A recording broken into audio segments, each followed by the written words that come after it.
ಮಾನವನ ಹೃದಯವು ವಂಚಕ, ಗುಣವಾಗದ ರೋಗಕ್ಕೆ ಒಳಗಾಗಿದೆ. ಇಂಥ ಹೃದಯದ ತೊಂದರೆಗೆ ದೇವರಲ್ಲಿ ಮಾತ್ರ ಪರಿಹಾರವಿದೆ.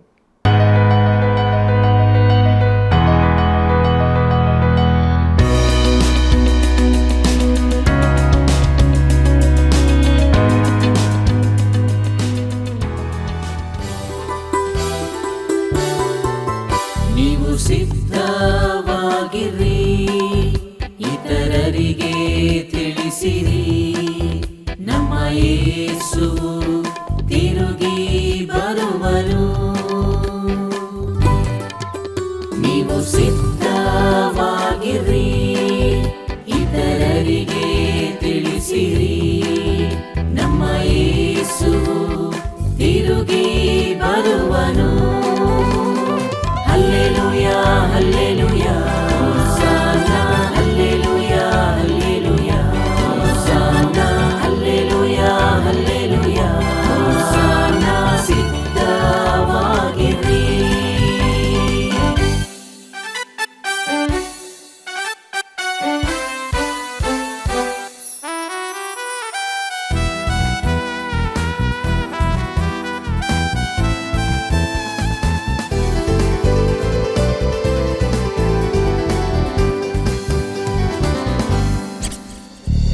ಕರ್ತನ ಎರಡನೇ ಬರುಣವು ಅದು ಬೇಗನೆ ಸಂಭವಿಸುವುದು. ಪರಿಶುದ್ಧರಾಗಿ ಎಚ್ಚರವಾಗಿ ಸಿದ್ಧತೆ ಪಡಿಸಿರಿ. ಕರ್ತನ ಎರಡನೇ ಬರುಣವು ಅದು ಬೇಗನೆ ಸಂಭವಿಸುವುದು. ಪರಿಶುದ್ಧರಾಗಿ ಎಚ್ಚರವಾಗಿ ಸಿದ್ಧತೆ ಪಡಿಸಿರಿ. ಇತರರನ್ನು ಸಿದ್ಧಪಡಿಸಿರಿ. ನೀವು ಸಿದ್ಧವಾಗಿರಿ, ಇತರರಿಗೆ ತಿಳಿಸಿರಿ, ನಮ್ಮ ಯೇಸು ತಿರುಗಿ ಬರುವನು.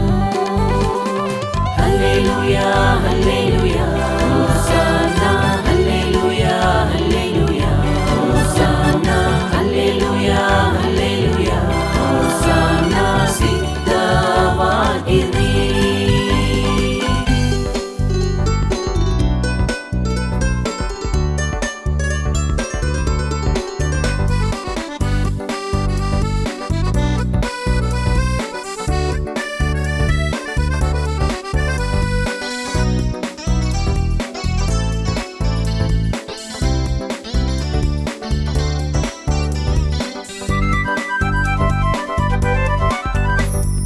ಒಂದೇ ಸಾರಿ ಸಾಯುವುದು, ಆಮೇಲೆ ನ್ಯಾಯ ತೀರ್ಪಾಗುವುದು.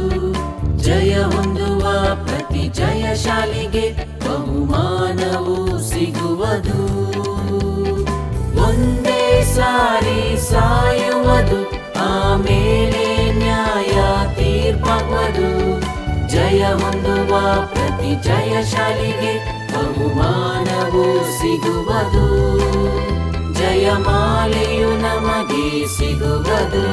ನೀವು ಸಿದ್ಧವಾಗಿರಿ, ಇತರರಿಗೆ ತಿಳಿಸಿರಿ, ನಮ್ಮ ಯೇಸು ತಿರುಗಿ ಬರುವನು. Hallelujah hallelujah hosanna, hallelujah hallelujah hosanna, hallelujah. ಆತ್ಮೀಯ ಮಿತ್ರರೇ, ದೈವಾನ್ವೇಷಣೆ ಸತ್ಯವೇದ ಅಧ್ಯಯನ ಕಾರ್ಯಕ್ರಮಕ್ಕೆ ತುಂಬ ಹೃದಯದ ಸುಸ್ವಾಗತ. ಪ್ರಿಯರೇ, ನಾವು ಯಾವ ಪಕ್ಷದಲ್ಲಿದ್ದೇವೆ? ಗೇಲಿ ಮಾಡುವವರೋ, ಟೀಕೆಗಾರರೋ, ದೇವರ ಪಕ್ಷದವರೋ? ಇವತ್ತು ದೇವರ ವಾಕ್ಯದ ಅಧ್ಯಯನವು ನಮಗೆ ಅದನ್ನು ತಿಳಿಯಪಡಿಸ್ತದೆ. ಆದ್ದರಿಂದ ಇಂದಿನ ಕಾರ್ಯಕ್ರಮವನ್ನು ಆರಂಭದಿಂದ ಕೊನೆಯವರೆಗೂ ವೀಕ್ಷಿಸಿರಿ. ನೀವು ಹೊಂದಿದ ಆಶೀರ್ವಾದವನ್ನು ಕರೆ ಮಾಡಿ ನಮಗೆ ತಿಳಿಯಪಡಿಸಿರಿ. ಬನ್ನಿರಿ, ನಮ್ಮ ಅಧ್ಯಯನವನ್ನು ಈಗ ಪ್ರಾರಂಭಿಸೋಣ. ಸುಮ್ಮನೆ ಸಿಕ್ಕಿದ ಸಂಪತ್ತು ಕ್ಷಯಿಸುವುದು, ದುಡಿದು ಕೂಡಿಸಿದವನಿಗೆ ಅಭಿವೃದ್ಧಿಯಾಗುವುದು. ಕರ್ತನಲ್ಲಿ ಪ್ರೀತಿಯುಳ್ಳ ಸಹೋದರ ಸಹೋದರಿಯರೇ, ನಮ್ಮ ರಕ್ಷಕನಾದ ಯೇಸು ಕ್ರಿಸ್ತನ ಪರಿಶುದ್ಧವುಳ್ಳ ನಾಮದಲ್ಲಿ ನಿಮ್ಮೆಲ್ಲರಿಗೂ ನನ್ನ ಹೃದಯಪೂರ್ವಕವಾದ ಪ್ರೀತಿಯ ವಂದನೆಗಳು. ಪ್ರಿಯರೇ, 35ನೇ ಕೀರ್ತನೆಯ ಅಧ್ಯಯನವನ್ನು ನಾವು ಪ್ರಾರಂಭಿಸೋಣ. ಇದರ ಮುಖ್ಯ ಪ್ರಸ್ತಾಪ ವೈರಿಗಳಿಂದ ಬಿಡುಗಡೆಗಾಗಿ ಪ್ರಾರ್ಥನೆ ಎಂಬುದಾಗಿದೆ. ಪ್ರಿಯರೇ, ಅರಸನಾದ ಸೌಲನಿಂದ ಕಷ್ಟಗಳಿಗೊಳಗಾದ ಸಂದರ್ಭದಲ್ಲಿ ದಾವೀದನು ಈ ಕೀರ್ತನೆಯನ್ನು ಬರೆದನು. ಈ ಕೀರ್ತನೆಯ ಹಿನ್ನೆಲೆಯನ್ನು 1 ಸಮುವೇಲನ ಪುಸ್ತಕ 24ನೇ ಅಧ್ಯಾಯದಲ್ಲಿ ಕಾಣಬಹುದು. ದೇವರ ವೈರಿಗಳಿಗೆ ತಕ್ಕ ದಂಡನೆಯನ್ನು ಕೊಡಬೇಕೆಂದು, ಅವರನ್ನು ಶಿಕ್ಷಿಸಬೇಕೆಂದು ನೀತಿಯ ದೇವರಿಗೆ ಮಾಡುವ ವಿಜ್ಞಾಪನೆ ಇದಾಗಿದೆ. ಕರ್ತನಲ್ಲಿ ಪ್ರಿಯರೇ, ಒಬ್ಬ ಕ್ರೈಸ್ತನಾದವನು ಈ ರೀತಿ ಪ್ರಾರ್ಥಿಸಬಾರದೆಂದು, ಯೇಸು ಕ್ರಿಸ್ತನು ಈ ರೀತಿ ಮಾಡಲಿಲ್ಲವೆಂದು ಕೆಲವು ಟೀಕಾಕಾರರು ಹೇಳಬಹುದು. ಆದರೆ ಯೇಸು ನ್ಯಾಯಾಧಿಪತಿಯ ಬಳಿಗೆ ಹೋದ ಒಬ್ಬ ವಿಧವೆಯ ಸಾಮ್ಯವನ್ನು ಹೇಳಿದ್ದಾನೆ. ಆಕೆ ಅವನಲ್ಲಿ ಹೋಗಿ, ನನ್ನ ವಿರೋಧಿಯಿಂದ ನನ್ನನ್ನು ಬಿಡಿಸು ಎಂದು ಹೇಳಿದಳು. ಆ ನ್ಯಾಯಾಧಿಪತಿ ಅದಕ್ಕಾಗಿ ತುಂಬ ಕಾಲ ತೆಗೆದುಕೊಂಡನು. ಆದರೂ ಕೊನೆಗೆ ಆ ವಿಧವೆಗೆ ನ್ಯಾಯ ಒದಗಿಸಿದನು. ಇದು ಒಂದು ವಿರೋಧಾಭಾಸದ ಸಾಮ್ಯವಾಗಿದೆ. ದೇವರು ಭಾವನೆಗಳಿಲ್ಲದ ಕಠಿಣ ಹೃದಯದ ನ್ಯಾಯಾಧಿಪತಿಯಲ್ಲ. ಆತನು ಕೃಪಾಭರಿತನು, ಅದ್ಭುತನು, ತನ್ನ ಮಕ್ಕಳಿಗೆ ಸಹಾಯ ಮಾಡಲು ಆಸಕ್ತನಾದವನೂ ಆಗಿದ್ದಾನೆ. ನಾವು ನಮ್ಮ ದುಃಖಗಳನ್ನು ಆತನಿಗೆ ವಹಿಸಬೇಕು. ಪೌಲನು ವಿಶ್ವಾಸಿಗಳಿಗೆ ಈ ಸಲಹೆಯನ್ನು ಕೊಡುತ್ತಾನೆ. ಪ್ರಿಯರೇ, ನೀವೇ ಮುಯ್ಯಿಗೆ ಮುಯಿ ತೀರಿಸದೆ ಶಿಕ್ಷಿಸುವುದನ್ನು ದೇವರಿಗೆ ಬಿಡಿರಿ. ಯಾಕಂದರೆ ಮುಯ್ಯಿಗೆ ಮುಯಿ ತೀರಿಸುವುದು ನನ್ನ ಕೆಲಸ, ನಾನೇ ಪ್ರತಿಫಲವನ್ನು ಕೊಡುವೆನು ಎಂದು ಕರ್ತನು ಹೇಳುತ್ತಾನೆಂಬುದಾಗಿ ಬರೆದದೆ. ಇದನ್ನು ರೋಮಾಪುರದವರಿಗೆ ಬರೆದ ಪತ್ರಿಕೆ 12ನೇ ಅಧ್ಯಾಯ 19ನೇ ವಚನದಲ್ಲಿ ನಾವು ಓದುತ್ತೇವೆ. ಪ್ರಿಯರೇ, ನಾವು ಮುಯ್ಯಿಗೆ ಮುಯಿ ತೀರಿಸಲು ಹೋಗಬಾರದು. ಈ ಸಂಗತಿಯನ್ನು ದೇವರಿಗೆ ವಹಿಸಿಬಿಡಬೇಕು. ಅದು ಆತನ ವಿಭಾಗವಾಗಿದೆ. ನಮಗಿಂತ ಚೆನ್ನಾಗಿ ಆತನದನ್ನು ನಿರ್ವಹಿಸುತ್ತಾನೆ. ಪ್ರೀತಿಯುಳ್ಳ ದೇವಜನರೇ, ದಾವೀದನು ಈ ಕೀರ್ತನೆಯನ್ನು ಬರೆಯುವಾಗ ಅವನು ಸಂಕಷ್ಟದಲ್ಲಿದ್ದನು. ಅವನು ಸೌಲನಿಂದ ತಪ್ಪಿಸಿಕೊಂಡು ಓಡುತ್ತಿದ್ದನು. ಆದರೂ ದಾವೀದನಿಗೆ ಸೌಲನನ್ನು ಕೊಲ್ಲುವ ಒಳ್ಳೆಯ ಅವಕಾಶ ಸಿಕ್ಕಿದರೂ ಅವನು ಹಾಗೆ ಮಾಡಲಿಲ್ಲ. ದಾವೀದನು ತನ್ನ ಪ್ರಾಣವನ್ನು ಉಳಿಸಿದ್ದಾನೆಂದು ಸೌಲನಿಗೆ ಗೊತ್ತಾಯಿತು. 1 ಸಮುವೇಲನ ಪುಸ್ತಕ 24ನೇ ಅಧ್ಯಾಯದಲ್ಲಿ ಸೌಲನು ದೇವರು ಸಿಂಹಾಸನವನ್ನು ದಾವೀದನಿಗೆ ಕೊಟ್ಟಿದ್ದಾನೆ ಎಂಬುದನ್ನು ತಿಳಿದಿರುವುದಾಗಿಯೂ ದಾವೀದನು ತನಗಿಂತಲೂ ನೀತಿವಂತನೆಂದು ಒಪ್ಪಿಕೊಳ್ಳುತ್ತಾನೆ. ಆದರೂ ದಾವೀದನನ್ನು ಸಮಾಧಾನದಿಂದ ಮನೆಗೆ ತರುವ ಬದಲು ಅವನನ್ನು ವೈರಿಯ ಹಾಗೆ ಬೆನ್ನಟ್ಟುತ್ತಾನೆ. ಕರ್ತನಲ್ಲಿ ಪ್ರಿಯರೇ, ದಾವೀದನ ಈ ಬಿನ್ನಹವು ವೈಯಕ್ತಿಕವಾದದ್ದು ಮಾತ್ರವಲ್ಲದೆ ಪ್ರವಾದನ ರೂಪದ್ದೂ ಆಗಿದೆ. ದಾವೀದನ ಸಂಕಟಗಳು ಮುಂದೆ ಇಸ್ರಾಯೇಲ್ ಜನಶೇಷಕ್ಕೆ ಸಂಕಟ ಕಾಲದಲ್ಲಿ ಉಂಟಾಗಲಿರುವ ಹಿಂಸೆಗಳ ಮುನ್ಸೂಚನೆಯಾಗಿದೆ. ಕರ್ತನಾದ ಯೇಸು ಕ್ರಿಸ್ತನು 2ನೇ ಬಾರಿಗೆ ಬರುವಾಗ ನೀತಿಯ ದಂಡನೆಯ ಕೇಳಿಕೆ ಪೂರೈಸಲ್ಪಡುತ್ತದೆ. ಆಗ ಆತನು ನ್ಯಾಯವನ್ನು ಸ್ಥಾಪಿಸಿ ದೇವರು ಆರಿಸಿದವರನ್ನು ವಿಮೋಚಿಸುತ್ತಾನೆ. ಕೀರ್ತನೆ 35, 4 ಮತ್ತು 5ನೇ ವಚನಗಳನ್ನು ಗಮನಿಸಿರಿ. ಅಲ್ಲಿ ನಾವು ಹೀಗೆ ನೋಡುತ್ತೇವೆ: ನನ್ನ ಪ್ರಾಣವನ್ನು ತೆಗೆಯಬೇಕೆಂದಿರುವವರು ಆಶಾಭಂಗಪಟ್ಟು ಅವಮಾನ ಹೊಂದಲಿ. ನನಗೆ ಕೇಡನ್ನು ಯೋಚಿಸುವವರು ಮಾನಭಂಗದಿಂದ ಹಿಂದಿರುಗಿ ಹೊಡಲಿ. ಅವರು ಗಾಳಿ ಹಾರಿಸುವ ಹೊಟ್ಟಿನಂತಾಗಲಿ. ಯೆಹೋವನ ದೂತನು ಅವರನ್ನು ನೂಕಿಬಿಡಲಿ ಎಂಬುದಾಗಿ. ಪ್ರೀತಿಯುಳ್ಳ ದೇವಜನರೇ, ಇಲ್ಲಿ ದಾವೀದನು ಈ ಸಮಸ್ಯೆಯನ್ನು ದೇವರಿಗೆ ಒಪ್ಪಿಸಿಕೊಡುತ್ತಾನೆ. ಯೆಹೋವನ ದೂತನು ಎಂಬುದಾಗಿ ಇಲ್ಲಿ 2ನೇ ಬಾರಿ ಹೇಳಲಾಗಿದೆ. ಮೊದಲನೆಯದು ಕೀರ್ತನೆ 34:7ರಲ್ಲಿ, ಇದು ನರವತಾರಕ್ಕೆ ಮೊದಲಿನ ಕ್ರಿಸ್ತನೇ ಎಂದು ನನ್ನ ನಂಬಿಕೆಯಾಗಿದೆ. ಆತನು ವಿಮೋಚಕನೂ ನ್ಯಾಯಾಧಿಪತಿಯೂ ಆಗಿದ್ದಾನೆ.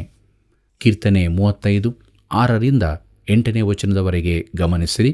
ಅಲ್ಲಿ ಹೀಗೆ ಬರೆದದೆ: ಕತ್ತಲೆಯೂ ಜಾರಿಕೆಯೂ ಇರುವ ದಾರಿಯಲ್ಲಿ ಯೆಹೋವನ ದೂತನು ಅವರನ್ನು ಹಿಂದಟ್ಟಲಿ. ಅವರು ನಿಷ್ಕಾರಣವಾಗಿ ನನಗೆ ಬಲೆಯನ್ನು ಒಡ್ಡಿದ್ದಾರೆ. ಆ ಕಾರಣವಾಗಿ ನನ್ನ ಪ್ರಾಣವನ್ನು ತೆಗೆಯಬೇಕೆಂದು ಗುಂಡಿಯನ್ನು ತೋಡಿದ್ದಾರೆ. ಅವನಿಗೆ ನಾಶನವು ಆಕಸ್ಮಾತ್ತಾಗಿ ಬರಲಿ. ತಾನು ಒಡ್ಡಿದ ಬಲೆಯಲ್ಲಿ ತಾನೇ ಸಿಕ್ಕಿಬೀಳಲಿ. ತಾನು ತೋಡಿದ ಕುಣಿಯಲ್ಲಿ ತಾನೇ ಬಿದ್ದು ಹೋಗಲಿ ಎಂಬುದಾಗಿ. ಪ್ರೀತಿಯುಳ್ಳ ದೇವಜನರೇ, ಇದು ಅತಿಯಾಗಿ ಕಾಣುತ್ತದೆ. ಅದು ಸೇಡಿನ ಪ್ರಾರ್ಥನೆಯಾಗಿದೆ. ದೇವರು ತಾನು ಎಲ್ಲವನ್ನು ನೋಡಿಕೊಳ್ಳುತ್ತೇನೆಂದು ಹೇಳಿರುವುದರಿಂದ ಕ್ರೈಸ್ತನು ಈ ರೀತಿ ಪ್ರಾರ್ಥಿಸುವುದು ಸರಿಯಲ್ಲ. ಆದರೆ ದೇವರು ಹಾಗೆ ತೀರಿಸುವುದಿಲ್ಲವೆಂದು ನೀನು ನೆನೆಸಿದರೆ ಅದು ತಪ್ಪಾದೀತು. ಆತನು ಅದನ್ನು ಖಂಡಿತವಾಗಿ ಮಾಡುತ್ತಾನೆ. ಆತನು ನ್ಯಾಯ, ನೀತಿ, ಪರಿಶುದ್ಧತೆಗಳಿಂದ ಅದನ್ನು ನಿರ್ವಹಿಸುತ್ತಾನೆ. ನಮ್ಮ ತೊಂದರೆಗಳನ್ನು ಆತನಿಗೆ ವಹಿಸಿಬಿಡೋಣ. ಆತನು ಸರಿಯಾದ ರೀತಿಯಲ್ಲಿಯೇ ಅದನ್ನು ನಿರ್ವಹಿಸುತ್ತಾನೆ.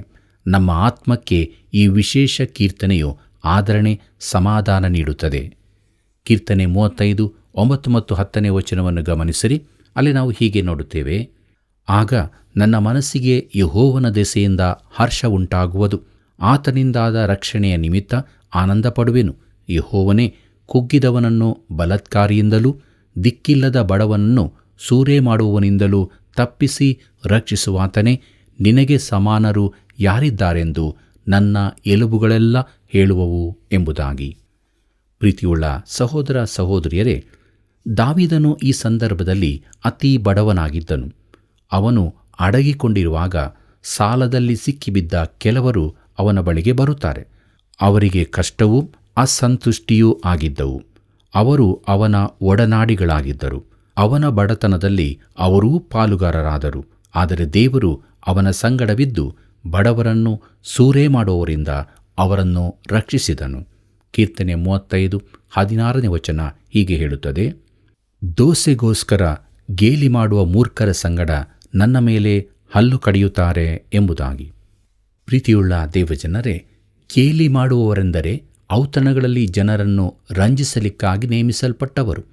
ಇಲ್ಲಿ ಅವರು ದಾವೀದನನ್ನು ಸೌಲನಿಂದ ಓಡಿ ಹೋಗಿ ಅಡಗಿಕೊಂಡದಕ್ಕಾಗಿ ಗೇಲಿ ಮಾಡಿದರು. ಅವನು ಮಹಾದೈತ್ಯ ಗೊಲ್ಯಾತನನ್ನು ಕೊಂದನು, ಆದರೆ ಸೌಲನಿಗೆ ಭಯಪಡುತ್ತಿದ್ದಾನೆ ಎಂದು ಹೇಳಿರಬಹುದು. ಪ್ರಿಯರೇ, ಕಪಟಿಗಳಾದ ಗೇಲಿಗಾರರು ಈಗಲೂ ನಮ್ಮ ಸುತ್ತಲೂ ಇದ್ದಾರೆ. ಸಭೆಗಳಲ್ಲಿಯೂ ಅಂಥವರನ್ನು ಕಾಣಬಹುದು. ಗೇಲಿಗಾರರಿಂದ ಸಭೆಯ ಸಾಕ್ಷಿಗೆ ಪೆಟ್ಟು ಬೀಳುತ್ತದೆ. ಸಭೆಯು ಕ್ರಿಸ್ತನ ಮದಲಗಿತ್ತಿಯಾಗಿದೆ. ಆಕೆಯ ಕುರಿತಾಗಿ ದೇವರಿಗೆ ಒಂದು ಯೋಜನೆ ಇನ್ನೂ ಇದೆ. ಆದ್ದರಿಂದ ಸಭೆಯನ್ನು ಒಳಗಿಂದ ಶುದ್ಧ ಮಾಡುವ ಕಾರ್ಯವನ್ನು ಯಾರಾದರೂ ಮಾಡಲೇಬೇಕಾಗಿದೆ. ನಾವು ಲೋಕವನ್ನು ತೀರ್ಪು ಮಾಡುವವರಲ್ಲ, ಆದರೆ ಸಭೆಯೊಳಗಿನ ಸಂಗತಿಗಳನ್ನು ತೀರ್ಪು ಮಾಡಬಹುದು. ದೇವಜನರನ್ನು ಗೇಲಿ ಮಾಡುವವರು ಇರ್ತಾರೆ. ಅವರ ಕುರಿತಾಗಿ ಸುಳ್ಳುಗಳನ್ನು ಹೇಳುತ್ತಾರೆ ಮತ್ತು ಈ ಕೆಲಸವನ್ನು ಭಕ್ತಿವಂತಿಕೆಯಿಂದ ಮಾಡುತ್ತಾರೆ. ಅವರು ಕಪಟಿಗಳಾದ ಗೇಲಿಗಾರರು, ದೇವರ ಸಭೆಯಲ್ಲಿನ ವಿದೂಷಕರು, ದೇವಜನರನ್ನು ಅಪಹಾಸ್ಯ ಮಾಡುವವರು. ಪ್ರಿಯ ಸ್ನೇಹಿತನೇ, ನೀತಿವಂತರು ಗೇಲಿಯನ್ನೆದುರಿಸಬೇಕಾದರೂ, ಹಿಂಸೆಗಳನ್ನು ಅನುಭವಿಸಿದರೂ, ಅವರ ಈ ಅವಸ್ಥೆಗಾಗಿ ವೈರಿಯು ಸಂತೋಷಪಟ್ಟರೂ ಅಂತ್ಯದಲ್ಲಿ ಯಾವಾಗಲೂ ಬಿಡುಗಡೆ ಇರುತ್ತದೆ. ದೇವರ ರಾಜ್ಯದಲ್ಲಿ ನೀತಿವಂತರಿಗೆ ಪಾಲು ದೊರಕುತ್ತದೆ. ದೇವರ ಕೃಪೆಯಿಂದ 35ನೇ ಕೀರ್ತನೆಯ ಅಧ್ಯಯನವನ್ನು ನಾವು ಮಾಡಿ ಮುಗಿಸಿದೆವು. ಮುಂದಕ್ಕೆ ನಾವು 36ನೇ ಕೀರ್ತನೆಯನ್ನು ಧ್ಯಾನ ಮಾಡೋಣ. ಇದರ ಮುಖ್ಯ ಪ್ರಸ್ತಾಪ ದುಷ್ಟನ ಚಿತ್ರಣ ಎಂಬುದಾಗಿದೆ. ಪ್ರಿಯರೇ, ಈ ಕೀರ್ತನೆಗೆ ಯೆಹೋವನ ಸೇವಕನಾದ ದಾವೀದನ ಎಂಬ ತಲೆಬರಹವಿದೆ. ಈ ಕೀರ್ತನೆಯು ಮಾನವ ಹೃದಯದ ಒಂದು ದೃಶ್ಯವನ್ನು ತೋರಿಸುತ್ತದೆ. ಹೃದಯವು ದುಷ್ಟವಾಗಿದೆ. ನೀವು ಅದನ್ನು ನಂಬದಿರಬಹುದು, ಆದರೆ ಮಾನವರೆಲ್ಲರ ಹೃದಯವು ದುಷ್ಟತನದ್ದೇ ಆಗಿದೆ. ಯೆರೆಮೀಯನ ಪ್ರವಾದನೆ ಗ್ರಂಥ 17ನೇ ಅಧ್ಯಾಯ 9ನೇ ವಚನದಲ್ಲಿ ಹೀಗಿದೆ: ಹೃದಯವು ಎಲ್ಲಕ್ಕಿಂತಲೂ ವಂಚಕ, ಗುಣವಾಗದ ರೋಗಕ್ಕೆ ಒಳಗಾಗಿದೆ, ಅದನ್ನು ಯಾರು ತಿಳಿದಾರು ಎಂಬುದಾಗಿ. ಪ್ರಿಯರೇ, ಇಂಥ ಹೃದಯದ ತೊಂದರೆಗೆ ದೇವರಲ್ಲಿ ಪರಿಹಾರವಿದೆ. ಕೀರ್ತನೆ 36, 1ನೇ ವಚನವನ್ನು ಗಮನಿಸಿರಿ. ಅಲ್ಲಿ ಹೀಗೆ ಬರೆದದೆ: ಪಾಪವು ದುಷ್ಟನ ಮನಸ್ಸಿನೊಳಗೆ ನುಡಿಯುತ್ತಿರುವುದರಿಂದ ಅವನ ಕಣ್ಣೆದುರಿಗೆ ದೇವರ ಭಯವೇ ಇಲ್ಲ ಎಂಬುದಾಗಿ. ಕರ್ತನಲ್ಲಿ ಪ್ರಿಯರೇ, 70 ಮಂದಿ ಮಾಡಿದ ಭಾಷಾಂತರದಲ್ಲಿ ಈ ವಚನವಾಗಿದೆ. ಅಂದರೆ ಐಗುಪ್ತದ 70 ಮಂದಿ ಮಾಡಿದ ಗ್ರೀಕ್ ಭಾಷಾಂತರ. ಪ್ರಿಯರೇ, ದುಷ್ಟನಿಗೆ ಅವನ ಮನಸ್ಸಿನೊಳಗೆ ಪಾಪದ ಒಂದು ಧ್ವನಿ ಹೇಳುತ್ತಿರುತ್ತದೆ. ಹೃದಯದಲ್ಲಿರುವ ಈ ಅಪರಾಧದ ಈ ದಿವ್ಯವಾಣಿ ಯಾವುದು? ಅದು ಪ್ರತಿಯೊಬ್ಬನಲ್ಲಿಯೂ ಇರುವ ಹಳೆಯ ಸ್ವಭಾವವಾಗಿದೆ, ಆದಾಮನ ಸ್ವಭಾವ. ಮತ್ತಾಯನ ಬರೆದ ಸುವಾರ್ತೆ 15ನೇ ಅಧ್ಯಾಯ 19ನೇ ವಚನದಲ್ಲಿ ಕರ್ತನಾದ ಯೇಸು ಹೇಳಿದ್ದಾನೆ: ಮನುಷ್ಯನೊಳಗಿಂದ ಕೆಟ್ಟ ಆಲೋಚನೆ, ಕೊಲೆ, ಹಾದರ, ಸೂಳೆಗಾರಿಕೆ, ಕಳ್ಳತನ, ಸುಳ್ಳು ಸಾಕ್ಷಿ, ಬೈಗಳು ಹೊರಟು ಬರುತ್ತವೆ ಎಂಬುದಾಗಿ. ಮಾನವನ ಹೃದಯದೊಳಗಿಂದ ಬರುವ ಇವೆಲ್ಲವೂ ಕೆಟ್ಟ ಆಲೋಚನೆಗಳೇ ಆಗಿವೆ. ಪ್ರೀತಿಯುಳ್ಳ ಸಹೋದರ ಸಹೋದರಿಯರೇ, ರೋಮಾಪುರದವರಿಗೆ ಬರೆದ ಪತ್ರಿಕೆ 3ನೇ ಅಧ್ಯಾಯ 18ನೇ ವಚನದಲ್ಲಿ ಪೌಲನು ಹೇಳುತ್ತಾನೆ: ಅವರ ಕಣ್ಣೆದುರಿಗೆ ದೇವರ ಭಯವೇ ಇಲ್ಲ ಎಂದು. ಇದು ದುಷ್ಟನ ಕುರಿತ ಪ್ರಕಟಣೆಯಾಗಿದೆ. ದುಷ್ಟನ ಹೃದಯದಲ್ಲಿ ಪಾಪದ ವಾಣಿ ಕೇಳಿಸುತ್ತದೆ. ಆ ಹಳೆ ಸ್ವಭಾವವು ಮಾನವನ ಮೇಲೆ ನಿಯಂತ್ರಣವಿರಿಸಿಕೊಂಡಿರುತ್ತದೆ. ನಮ್ಮ ಮನಸ್ಸಾಕ್ಷಿಯು ನಮಗೆ ಮಾರ್ಗದರ್ಶನವಾಗಿರಲಿ ಎಂದು ಹೇಳುವವರಿಗೆ ನಾನು ಹೇಳುವುದೇನೆಂದರೆ, ನಿಮ್ಮ ಮನಸ್ಸಾಕ್ಷಿ ನಿಮಗೆ ಮಾರ್ಗದರ್ಶಕವಾಗಿರುವುದಿಲ್ಲ, ಪರಿಶುದ್ಧಾತ್ಮನು ನಿಮ್ಮ ಮಾರ್ಗದರ್ಶಕನು. ಪ್ರಿಯ ಮಿತ್ರನೇ, ಮನಸ್ಸಾಕ್ಷಿಯು ನೀನು ತಪ್ಪು ಮಾಡಿದಾಗ ತಪ್ಪು ಮಾಡಿದ್ದಿ ಎಂದು ಮಾತ್ರ ಹೇಳುತ್ತದೆ, ಆದರೆ ಪವಿತ್ರಾತ್ಮನು ನಿನ್ನ ಮಾರ್ಗದರ್ಶಕನಾಗಿರಲಿ. ಮನಸ್ಸಾಕ್ಷಿಯು ನೀನು ತಪ್ಪು ಮಾಡಿದಾಗ ನಿನ್ನನ್ನು ಚುಚ್ಚುವ ಕೆಲಸ ಮಾತ್ರ ಮಾಡುತ್ತದೆ. ಕೀರ್ತನೆ 36:2 ಹೀಗೆ ಹೇಳುತ್ತದೆ, ಅದು ಅವನನ್ನು ವಂಚಿಸಿ ನಿನ್ನ ತಪ್ಪು ಬಯಲಿಗೆ ಬರುವುದಿಲ್ಲ, ಹೇಯವಾಗುವುದಿಲ್ಲ ಎಂದು ಊದಿಬಿಡುತ್ತದೆ ಎಂಬುದಾಗಿ. ಕರ್ತನಲ್ಲಿ ಪ್ರಿಯರೇ, ಈ ಸಂಬಂಧ ಮ್ಯಾಥ್ಯೂ ಹೆನ್ರಿಯವರು ತನ್ನ ವಿವರಣೆ ಗ್ರಂಥದಲ್ಲಿ ಈ ರೀತಿಯ ಆಸಕ್ತಿಕರ ಸಂಗತಿಯನ್ನು ಬರೆದಿದ್ದಾರೆ. ಅವರು ಹೇಳುವಂತೆ, ಪಾಪಿಗಳು ತಮ್ಮನ್ನು ತಾವೇ ನಾಶಪಡಿಸಿಕೊಳ್ಳುತ್ತಾರೆ. ಅವರು ಸ್ವಯಂ ಕೊಚ್ಚಿಕೊಳ್ಳುವವರಾಗಿದ್ದು ತಮ್ಮನ್ನೇ ನಾಶಪಡಿಸಿಕೊಳ್ಳುತ್ತಾರೆ. ಅವರು ತಮ್ಮನ್ನು ತಾವೇ ಮೋಸಪಡಿಸಿಕೊಳ್ಳದಿದ್ದರೆ ಸೈತಾನನು ಅವರನ್ನು ಮೋಸಗೊಳಿಸಲಾರನು. ಆದರೆ ಮೋಸ ಯಾವಾಗಲೂ ನಿಲ್ಲುವಂಥದ್ದೋ ಇಲ್ಲ. ಪಾಪಿಗಳು ಮೋಸ ಹೋಗದಿರುವ ಅವರ ಪಾಪವು ಬಯಲಾಗುವ ದಿನ ಬಂದೇ ಬರುತ್ತದೆ.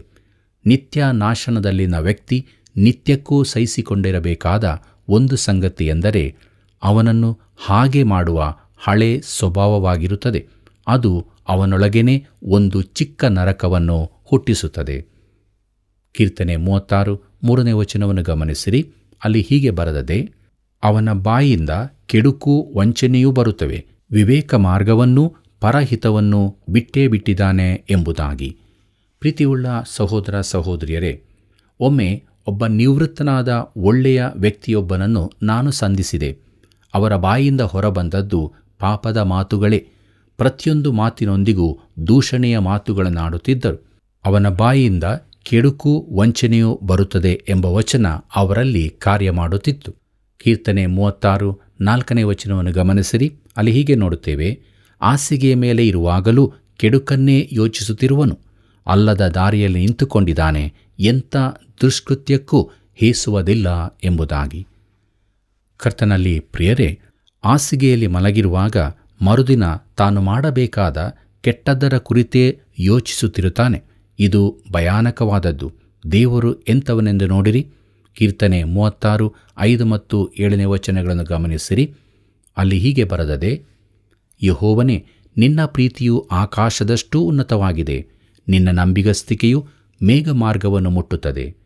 ನಿನ್ನ ನೀತಿಯು ದಿವ್ಯ ಪರ್ವತಗಳಂತೆಯೂ ನಿನ್ನ ನ್ಯಾಯವು ಮಹಾಸಾಗರದಂತೆಯೂ ಇವೆ.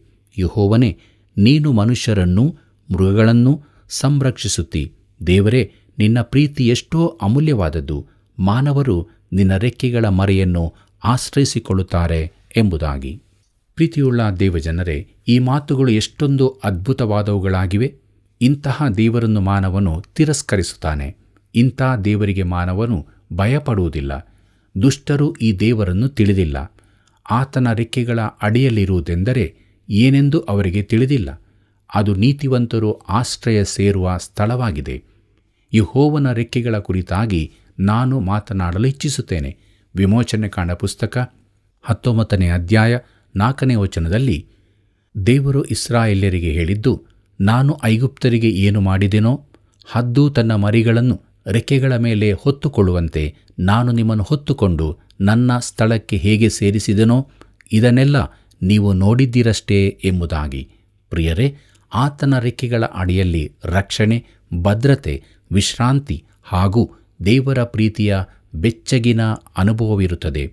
ಯೇಸು ಹೇಳಿದ್ದು, ಯೆರೂಸಲೇಮೇ ಯೆರೂಸಲೇಮೇ, ಪ್ರವಾದಿಗಳ ಪ್ರಾಣ ತೆಗೆಯುವವಳೆ, ದೇವರು ನಿನ್ನ ಬಳಿಗೆ ಕಳುಹಿಸಿಕೊಟ್ಟವರನ್ನು ಕಲ್ಲೆಸೆದು ಕೊಲ್ಲುವವಳೆ, ಕೋಳಿ ತನ್ನ ಮರಿಗಳನ್ನು ರೆಕ್ಕೆಗಳ ಕೆಳಗೆ ಕೂಡಿಸಿಕೊಳ್ಳುವಂತೆ ನಿನ್ನ ಮಕ್ಕಳನ್ನು ಕೂಡಿಸಿಕೊಳ್ಳುವುದಕ್ಕೆ ನನಗೆ ಎಷ್ಟೋ ಸಾರಿ ಮನಸ್ಸಿತ್ತು, ಆದರೆ ನಿಮಗೆ ಮನಸ್ಸಿಲ್ಲದೆ ಹೋಯಿತು ಎಂಬುದಾಗಿ. ಮತ್ತಾಯನ ಬರೆದ ಸುವಾರ್ತೆ 23:37 ಇದನ್ನು ಓದುತ್ತೇವೆ.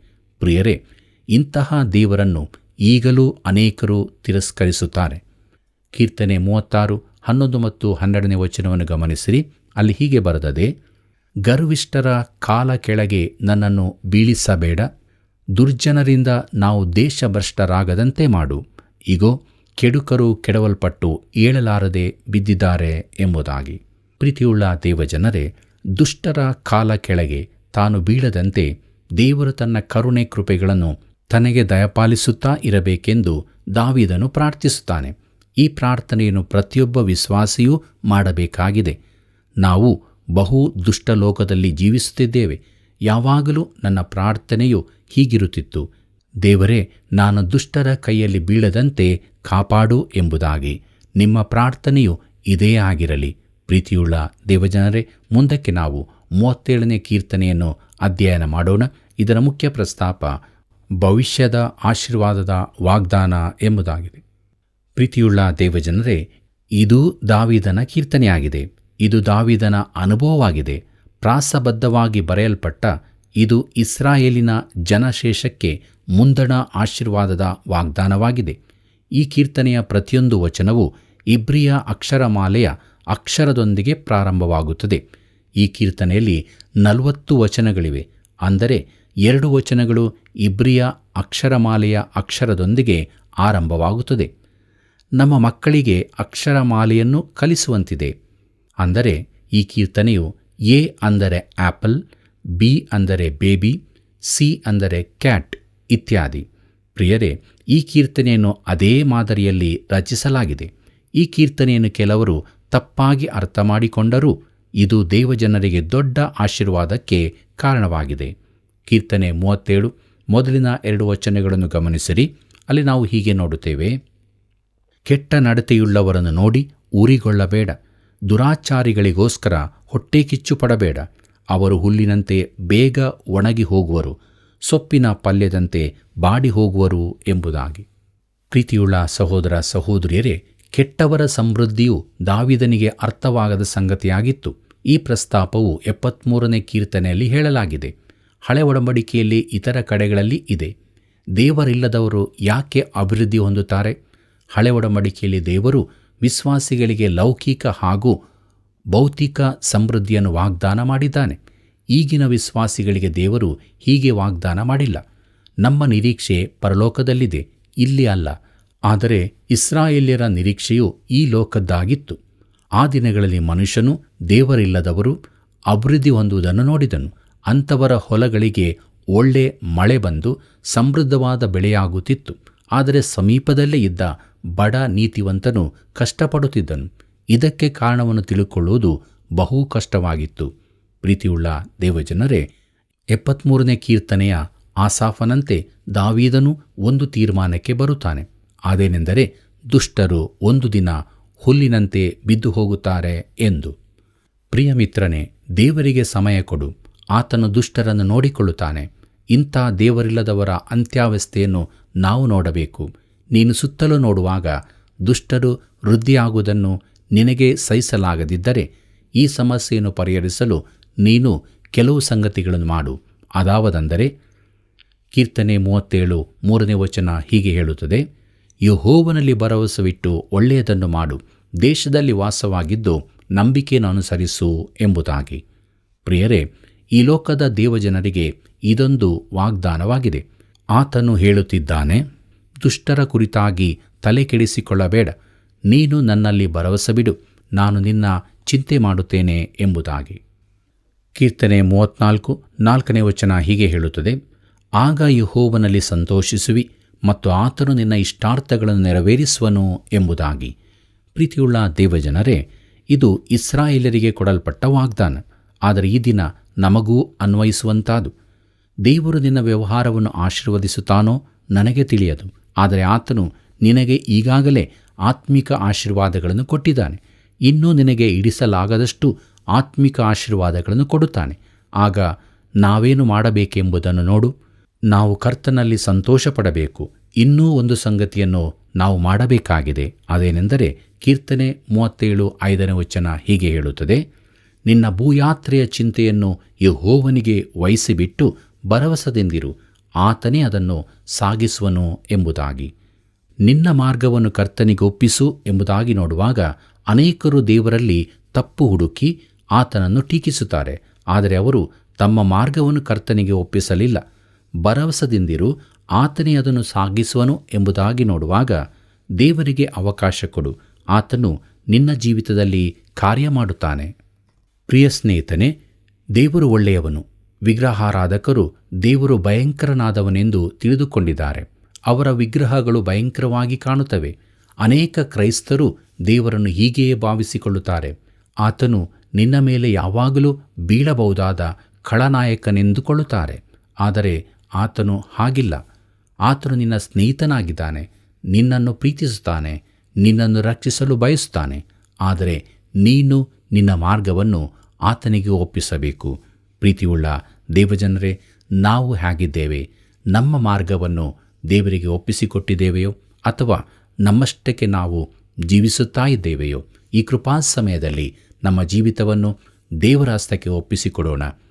ಆತನ ಮಾರ್ಗದಲ್ಲಿ ನಾವು ನಡೆಯುವಂತೆಯೂ ಆಶೀರ್ವಾದದಾಯಕವಾಗಿ ಜೀವಿಸುವಂತೆಯೂ ಆತನೇ ನಮಗೆ ಸಹಾಯ ಮಾಡುತ್ತಾನೆ. ಹೀಗಾಗುವಂತೆ ದೇವರು ತಾನೇ ನಮಗೆ ಸಹಾಯ ಮಾಡಿ ನಡೆಸಲಿ. ಕರ್ತನ ಕೃಪೆಯು ಸದಾ ನಿಮ್ಮ ಸಂಗಡ ಇರಲಿ. ಪ್ರಿಯರೇ, ಮೊಯ್ಯಿಗೆ ಮೊಯ್ ತೀರಿಸುವುದು ಮಾನವನ ಸ್ವಭಾವ.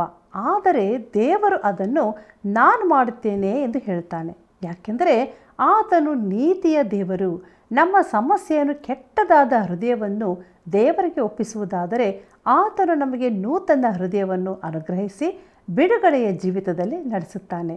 ಹಾಗಾದರೆ ಹಿಂದೆ ಹೊಸ ಜೀವಿತವನ್ನು ಹೊಂದಿಕೊಳ್ಳೋಣ, ದೇವರಿಗೆ ಮಹಿಮೆಯನ್ನು ಸಲ್ಲಿಸೋಣ. ಬನ್ರಿ, ಈಗ ನಾವು ಪ್ರಾರ್ಥನೆಯನ್ನು ಮಾಡೋಣ. ಪ್ರೀತಿಯುಳ್ಳ ಪರಲೋಕದಲ್ಲಿರುವ ನಮ್ಮ ತಂದೆಯಾದ ದೇವರೇ, ನೂತನ ಜೀವಿತವನ್ನು ಕೊಡುವುದು ಯೇಸು ಕ್ರಿಸ್ತನ ಮಾತ್ರವೇ. ಅದಕ್ಕಾಗಿಯೂ ನಾವು ನಿನಗೆ ಸ್ತೋತ್ರ ಸಲ್ಲಿಸ್ತೇವೆ. ಈ ಲೋಕದಲ್ಲಿ ಯಾರು ಕೂಡ ಇಂತಹ ಒಳ್ಳೆಯ ಜೀವಿತ, ನೀತಿವಂತರ ಜೀವಿತವನ್ನು ಕೊಡಲಿಕ್ಕೆ ಸಾಧ್ಯವೇ ಇಲ್ಲ. ಪ್ರಿಯ ಬಾಂಧವರನ್ನು ಆಶೀರ್ವದಿಸು. ಈ ವಾಕ್ಯಗಳನ್ನು ಕೇಳ್ತಿರುವಾಗ ಅವರ ಹೃದಯದಲ್ಲಿ ನೀನು ಮಾತನಾಡು ಸ್ವಾಮಿ. ಅವರು ಸಹ ನೀತಿವಂತರಾಗಿ ನಿನ್ನ ಮಕ್ಕಳಾಗಿ ಬಾಳಲು ಸಹಾಯ ಮಾಡು. ಯೇಸುವಿನ ನಾಮದಲ್ಲಿ ಬೇಡಿದ್ದೇವೆ, ಆಮೇನ್. ಪ್ರಿಯ ವೀಕ್ಷಕರೇ, ವಂಚಕ ಹೃದಯ ನಿಮ್ಮಲ್ಲಿ ಇರುವುದಾದರೆ ಹಳೆಯದನ್ನು ದೇವರಿಗೆ ಕೊಟ್ಟು ಹೊಸದನ್ನು ಪಡೆದುಕೊಳ್ಳ್ರಿ. ನೂತನ ವ್ಯಕ್ತಿಗಳಾಗಿ ಇತರರಿಗೆ ಬೆಳಕನ್ನು ನೀಡಿರಿ. ಮುಂದಿನ ಕಾರ್ಯಕ್ರಮದಲ್ಲಿ ಮತ್ತೆ ಸಂಧಿಸೋಣ. ವಂದನೆಗಳು.